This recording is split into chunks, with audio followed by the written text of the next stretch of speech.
Welcome to Next at Work by Workable, where we explore what's next for our teams, talent, and the tools that support us.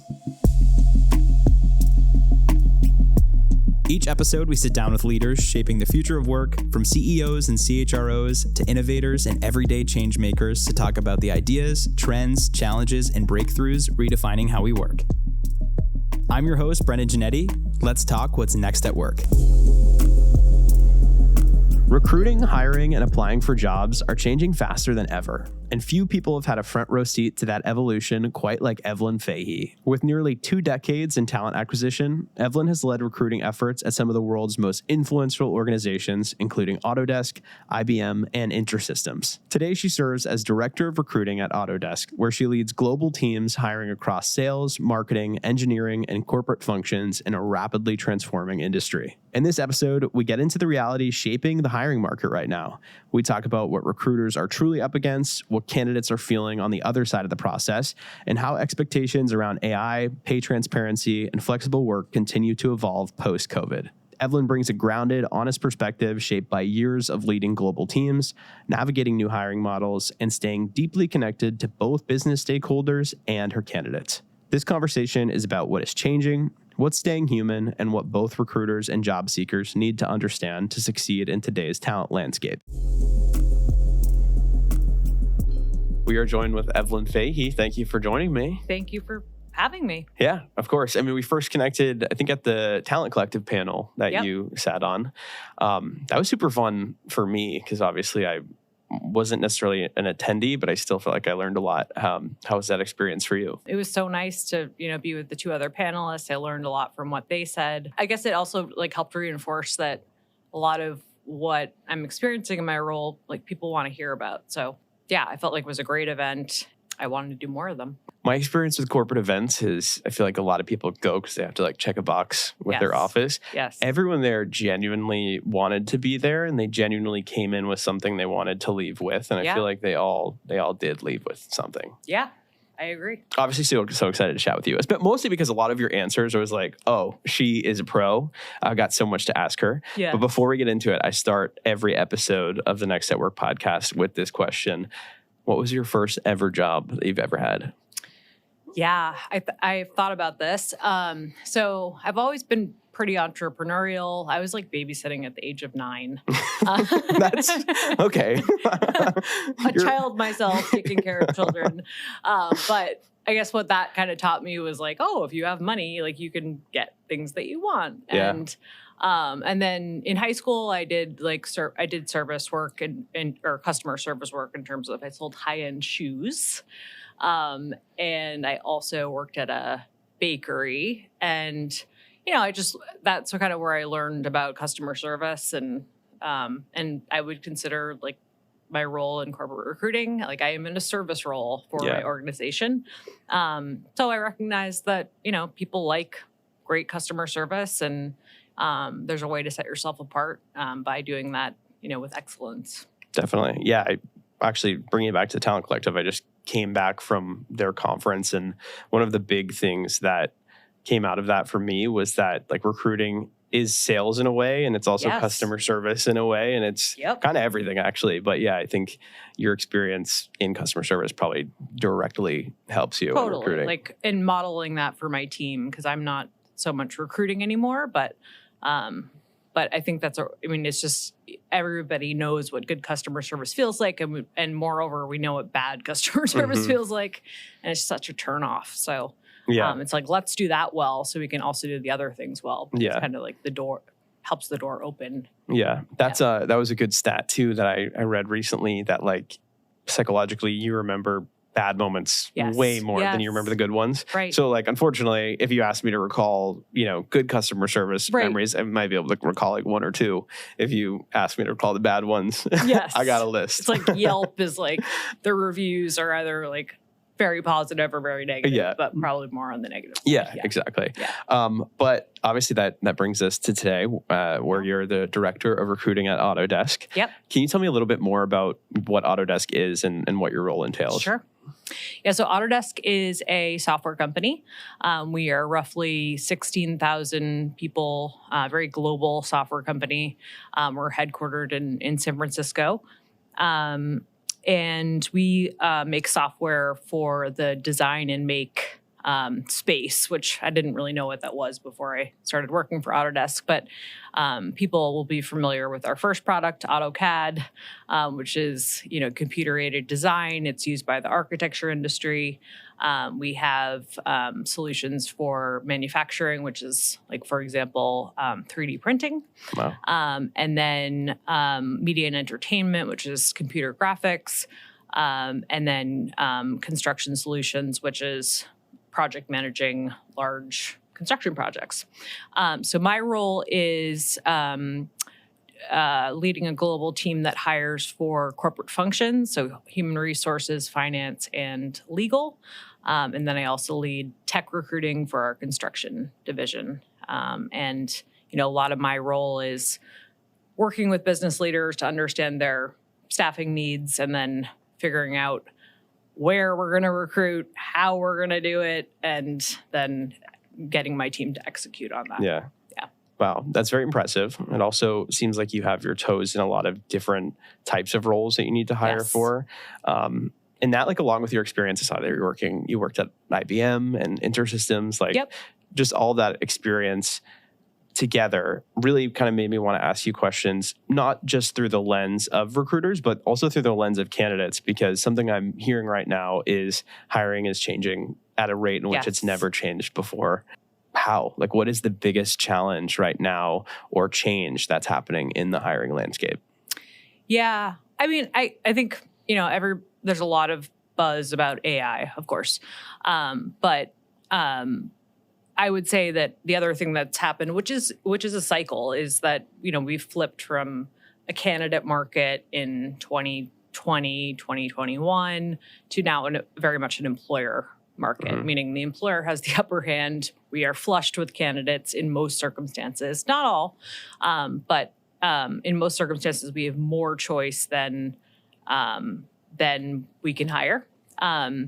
So the challenge for my recruiters is candidate volumes. Like, we might get 1,000 applications for a financial analyst or a corporate counsel role. And like, a part of the thing that keeps me up at night is like, recruiter, how did you decide which person to talk to? Because we're not going to talk to 1,000 people. And how did you articulate that to the hiring manager? So how do we filter very large volumes? And at the moment, we don't have a great answer to that, to be honest. Like, it's literally like how much they can get through until they feel like they have a critical mass of candidates that are great, that, are going to fill the role. But it means we leave a lot of people on the table and a lot of, very qualified people on the table. So I think what a lot of leaders like myself are trying to figure out is what tools are going to help us with that filtering, but also, still making sure that we're selecting with human, still at the center. So we're not using AI to make those decisions, basically. Yeah. And conversely, I mean, that obviously has an impact on candidates as well, as you're saying. If there's a massive amount of candidates, recruiters simply can't get to all of them. Yes, correct. And that is the challenge for candidates. How do you stand out in, a sea of other very qualified people? The other challenge, and this both leads to more volume and a candidate problem, is that with AI, we're getting kind of a lot of bot applications. So that's also more noise to filter through for the recruiter. But also, candidates are using ChatGPT and other AI products to write their resumes. And then what's happening is all the resumes start to look the same. So I really kind of discourage candidates from doing that. Like, maybe you can have it refine your language in your resume, but like, write your own resume. Like, we want to see that. We want to see that critical thinking and, that uniqueness. You hit on the bot applications. And I was actually just in a session the other day of the fake candidate profile. It's really not just like top of funnel. A lot of these folks are getting hired, and they are not getting discovered that they're fake until weeks after they've started. Correct. And from the consensus, there's maybe about 30 recruiters in there. There's really no solution that exists Right. like after that fact. Like sure, top of funnel, there might be some screening stuff, but Yes. after the fact, it's really human judgment, and these people are experts at like scamming the system. Right. Is that something you've experienced? Yes. I mean, not to the extent like that we've hired a bot necessarily. Yeah. Like the bot has aided the person in getting hired for sure. But no, we definitely have hired people. And then I've heard things like the managers like that. The person that showed up did not look like the person that we interviewed. Yeah. We see that. And then I think our security team is seeing things like, oh, we just actually hired somebody in North Korea because it's pinging there as far as like their IP address. Yeah. So that's a challenge. But like, it's not like when we do multiple rounds of interviews and a human has to be on those, but we're doing it virtually. So it's very possible for for the person who shows up on day one to be different than the person that we interviewed. And which is a big problem to solve. Wild to think about. And I'm sure in some capacity, AI is aiding them in that. Yes. But from a recruiter's standpoint, how do you think a recruiter can use AI responsibly to kind of help the hiring process? Yeah. I mean, I think, like if I just use myself as an example, I am a fairly disorganized person. And so I'm kind of excited about the use of AI when it comes to like organizing, the administrative tasks that I have to get through. And so like I do things like on Friday, I'm like, all right, Copilot, let's summarize any outstanding items that I need to get to, and it will, filter emails where I say I'm going to get back to you, and I never did. Mm-hmm. And also gives me a summary of like where I spent my time, which helps me then plan for the next week. But I guess I love like those kinds of use cases. I think we're going to need to, work on how our workflows get implemented in a world of AI. That may require some reworking.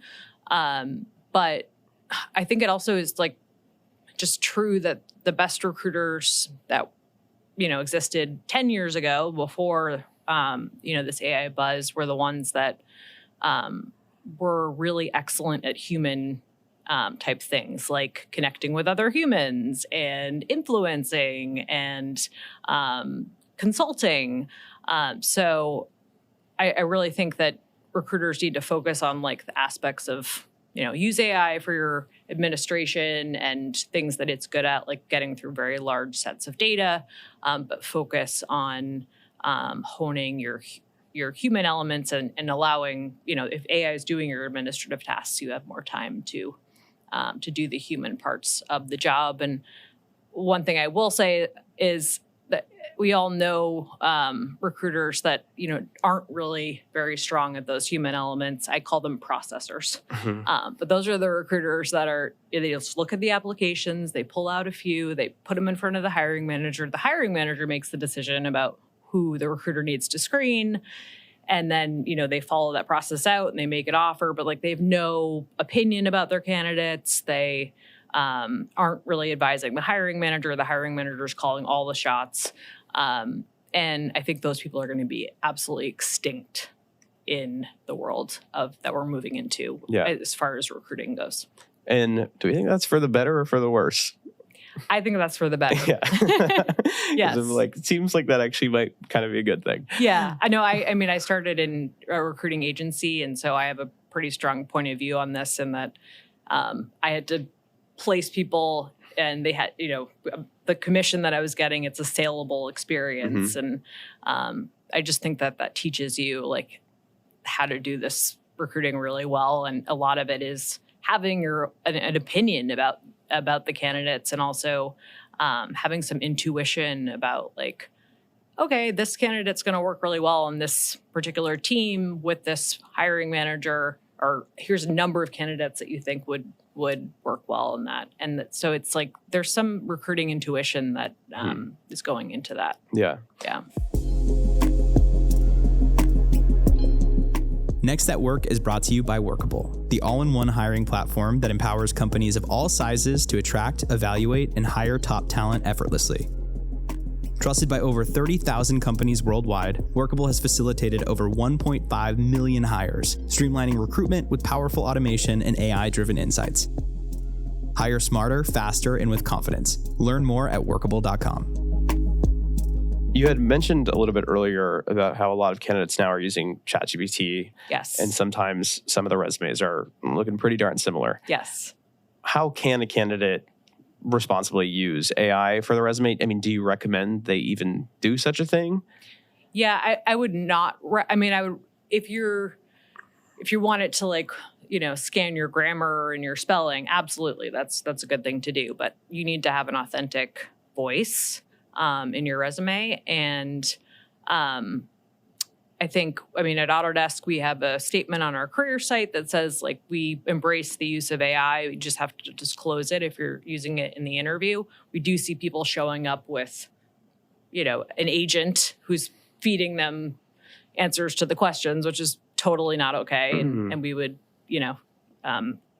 end the interview when that happens. But we're also, we're looking for use cases for AI. So if candidates are like, I want to show you this really cool thing I'm doing, like, by all means, please. Like, we want to see that, but we want to see that in the context of like your critical thinking skills around how you're using AI. Yeah, I really appreciate that sentiment. I think everyone, yes, or what I've heard a lot is like, well, AI is the way of the world now, so of course candidates are going to use it. And it's like, well, it's the way of the world now as of yesterday. Like, right. Like 2 days ago it wasn't. So Yes. let's maybe slowly get there before we just embrace it just because everyone else is. Exactly. So I appreciate the thought that goes in there, and the disclosure I know is huge and important, but also I think a law in some places too, where you have to disclose if you are using AI in the screening process and vice versa. We have to disclose that. Oh yeah. Yeah. If we're using it in the screening process. Got you. Right.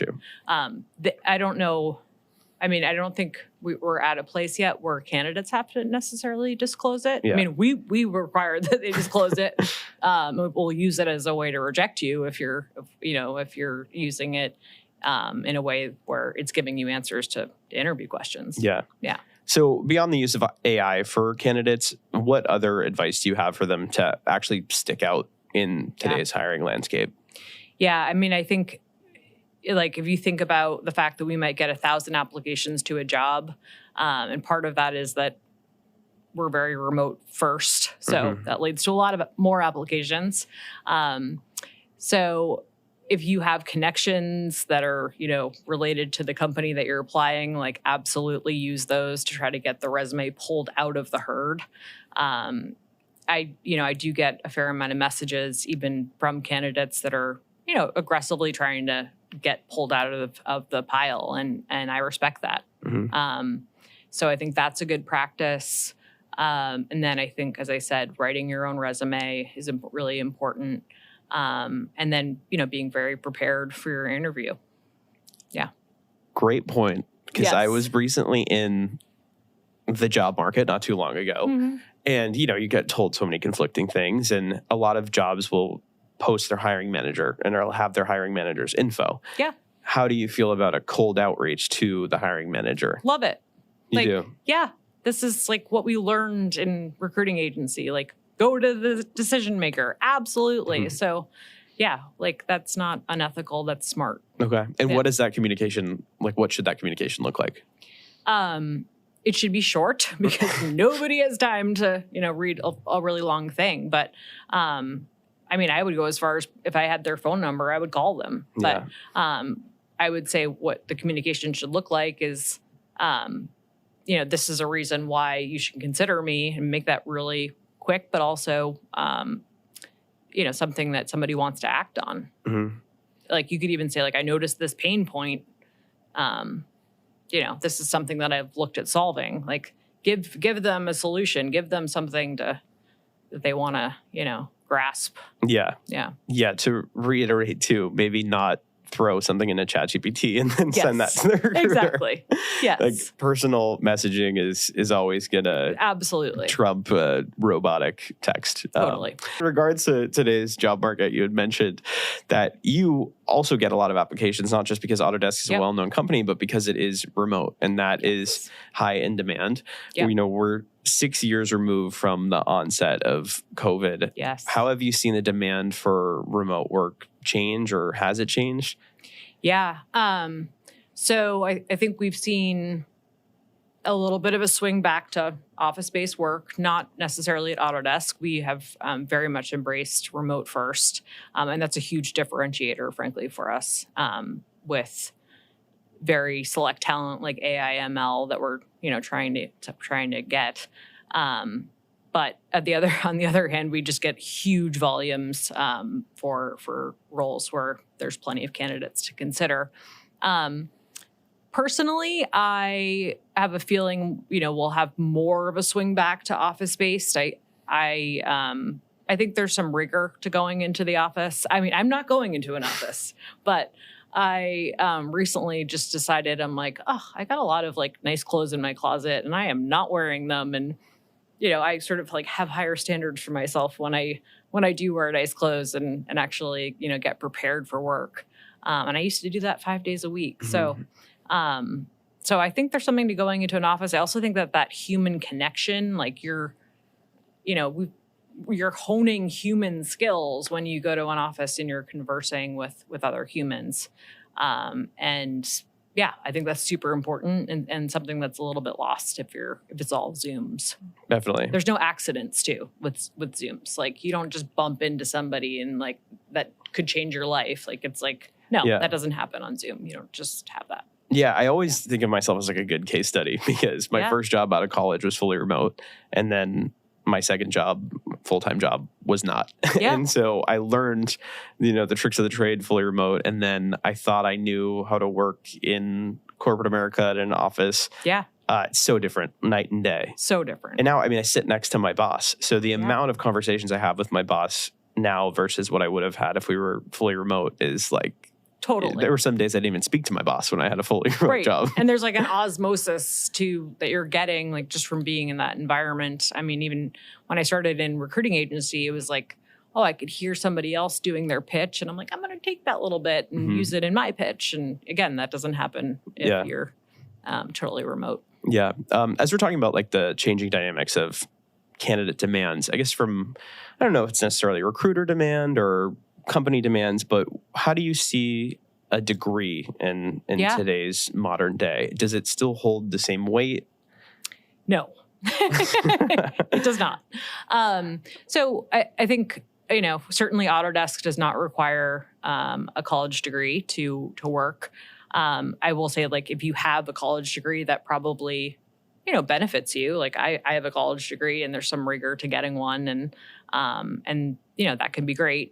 I think it's a good thing that we're not requiring it, and many employers are not, because it gives people that, didn't have opportunity when they were 18 years old, but maybe very bright and great talent, a chance where it was just like a hard no before.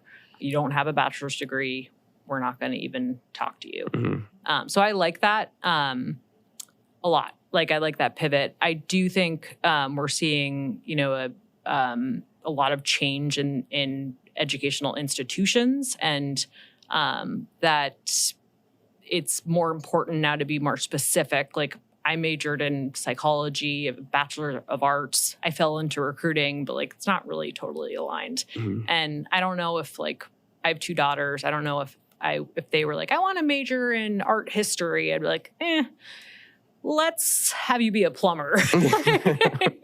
So trade schools are big. Like it's just, the world's like more practical now. Yeah. Yeah. Yeah. That's a great point. I mean, I got a master's in music business, which I think is technically like a master's of arts. And yes, that is so niche. And if I could just go back 4 years, like 5 years ago, probably wouldn't do it. Yeah. Yeah.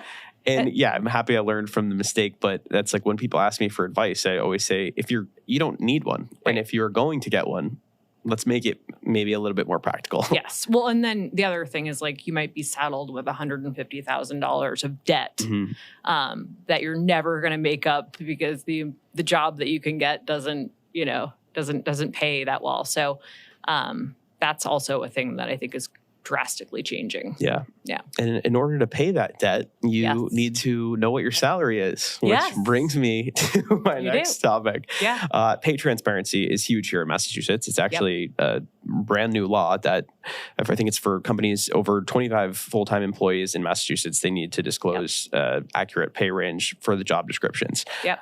Why is pay transparency so important? Yeah.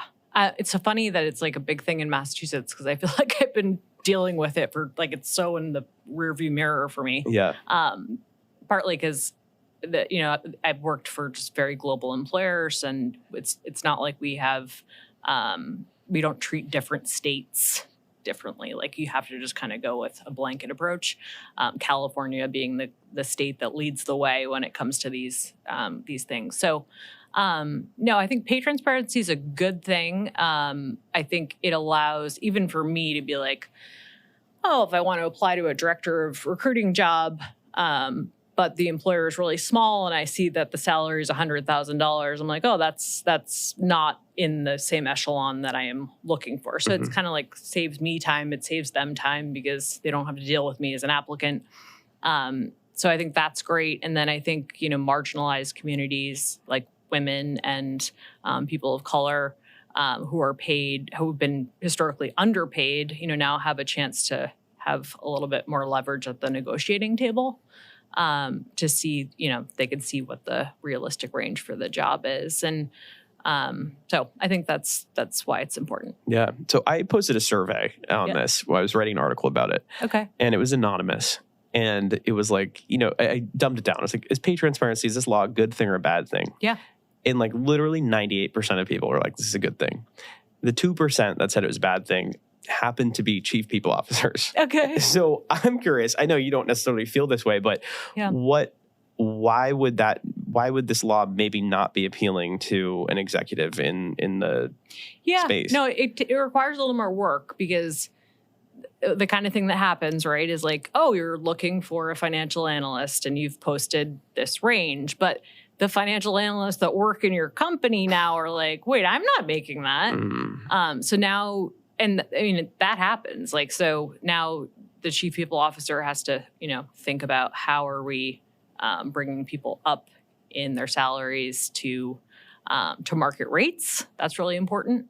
But I think like one thing we've done at AutoDesk is we've automated the posting of the salary range into jobs. And we talked about it on the leadership team and decided that realistically, we want to post from the minimum of the range to 110% comp ratio. Our ranges are about from the 75th percentile to 125th percentile. So 110 is not the maximum, but we don't go there like really ever. So that's not realistic.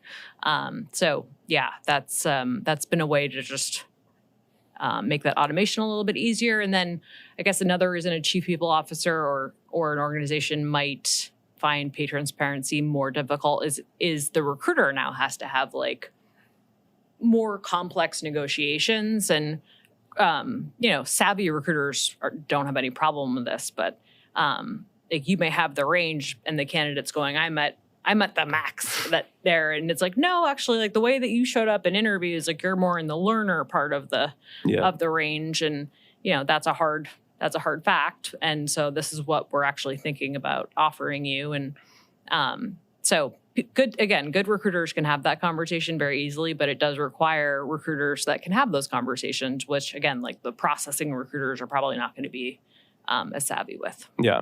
So as someone with experience in like pay transparency and making sure that it exists in your job postings, what advice do you have for recruiters in Massachusetts where it is new? Like how do is it as simple as, using a salary estimator and posting the job description, or is there more work that needs to go into it?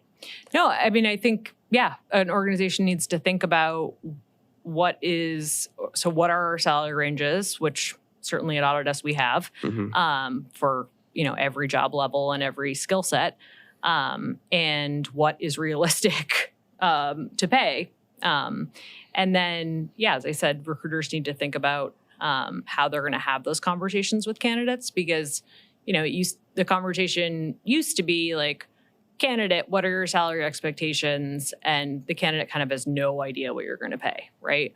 Now it's just like, oh, I see the range is from 90,000 to 120,000. I'm looking for 120,000. And recruiters like shouldn't just default to, okay, we'll pay you 120,000. Like, again, thinking about where this candidate falls in their level of experience, depending on how wide the range is.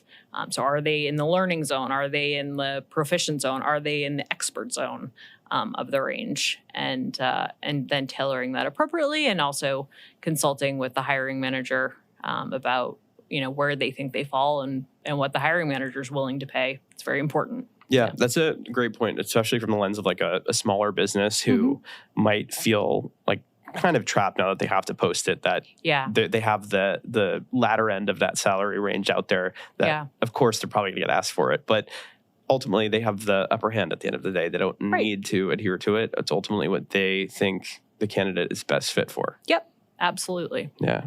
Yeah. Wow. We talked a lot about many things that are changing right now in hiring, like AI, candidate or pay transparency rather, candidate fraud.